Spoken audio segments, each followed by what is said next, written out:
ಸ್ನೇಹಿತರೆ, ಕುಡ್ಕೊಂಡು ಬರೋದು, ದುಡಿದೇನೆ ಮನೇಲಿ ಕೂತ್ಕೊಳ್ಳೋದು, ಅನುಮಾನ ಪಡೋದು, ತುಂಬಾನೇ ಹಿಂಸೆ ಮಾಡೋವಂಥ ಗಂಡ ಇದ್ದರೆ ದಯವಿಟ್ಟು ಅಂಥವರಿಂದ ದೂರಾಗಿ ಬನ್ನಿ. ಯಾಕಂದರೆ ಇರೋದು ಒಂದೇ ಜೀವನ, ಎಲ್ಲರಿಗೂ ಒಂದೇ ಜೀವನ, ಒಂದೇ ಸಲ ಮದುವೆ ಆಗೋದು, ಇಷ್ಟೇ ಅಂತ ಬದುಕ್ತೀವಿ. ಅದನ್ನು ಈ ಥರ ನರಳೋದ್ರಲ್ಲಿ ಯಾವ ಅರ್ಥನೂ ಇಲ್ಲ. ಅದಕ್ಕೆ ನಾನು ಒಪ್ಕೊತೀನಿ. ಆದರೆ ತುಂಬ ಕ್ಷುಲ್ಲಕ ಕಾರಣಕ್ಕಾಗಿ ಹೆಣ್ಣು ಮಕ್ಕಳು ಗಂಡನನ್ನು ಬಿಟ್ಟು ಬರ್ತಾ ಇದ್ದಾರೆ.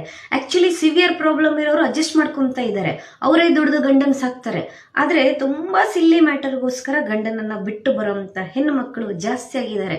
ನೋಡಿ, ಸ್ವಲ್ಪ ಸಮಯದವರೆಗೆ ನಿಮ್ಗೆ ಇದು ಚೆನ್ನಾಗಿ ಅನಿಸುತ್ತೆ, ದುಡ್ಡು ಬರುತ್ತೆ, ಏನೇನೋ ಬೇರೆಯವ್ರ ತಲೆ ಕೆಡಿಸ್ತಾರೆ, ಅದೆಲ್ಲ ನಿಮಗೆ ಈಸಿ ಅನಿಸುತ್ತೆ.